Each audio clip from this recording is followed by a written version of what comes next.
So there's always been one place in the whole world that I've been really interested in. It's a perfect example of the classic American suburban mall, and that's the Rolling Acres Mall. So the Rolling Acres Mall is located in Akron, Ohio. Developed by Forest City Enterprises, the Rolling Acres Mall opened on August 6, 1975, as a perfect example of the American mall boom. When the mall first opened, it didn't gain much attention with its 21 stores. However, it began to gain some traction, and by the end of 1975, the mall had 50 stores.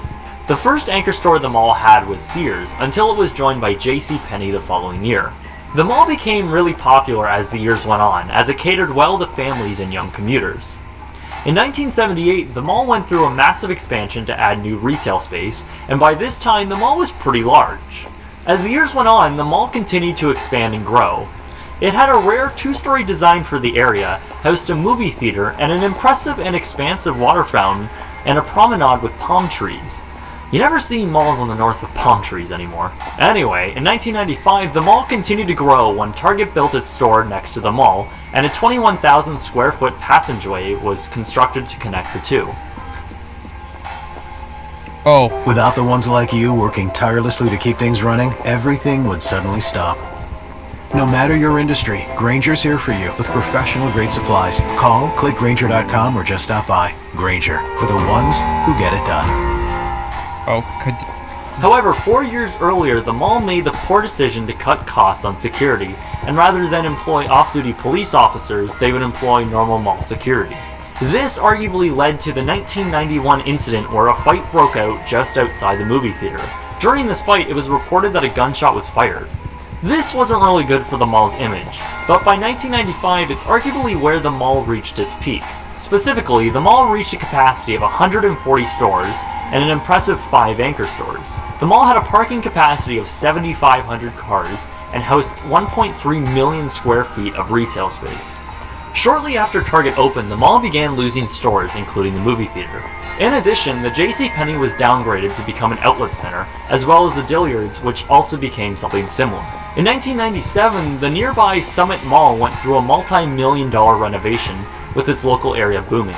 It seems as though Forest City Enterprise knew what was happening and made the smart decision to sell the mall for $33.5 million to Bankers Trust in 2000. It wasn't long after until the mall was sold again for $2.75 million, a staggering $30.75 million less. By 2003, the mall was only at 50% occupancy. As more left, more stores became discounted and lesser quality than they were prior. During 2003, the cinema opened back up as a discount movie theater. Things were getting very bad for the mall, and it was made much worse when their first anchor store, Target, closed and relocated to nearby Wadesworth in early 2006. Later, in August of 2006, another anchor store, Dillard's, closed, which left the mall at an occupancy rate of 30 to 40%. As the slow economy crept on and the local area income not doing much better, teen gangs began to show up around the mall, and in early 2007, multiple stores inside the mall reported merchandise being stolen. This was actually later found out to be a homeless man living in one of the vacant stores.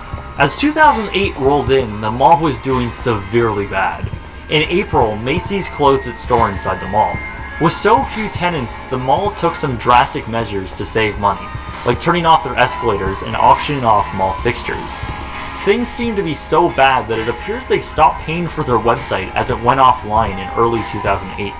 In summer of 2008, the cinema closed for its final time, which put the mall into the fear of not being able to pay for its $150,000 electrical bill.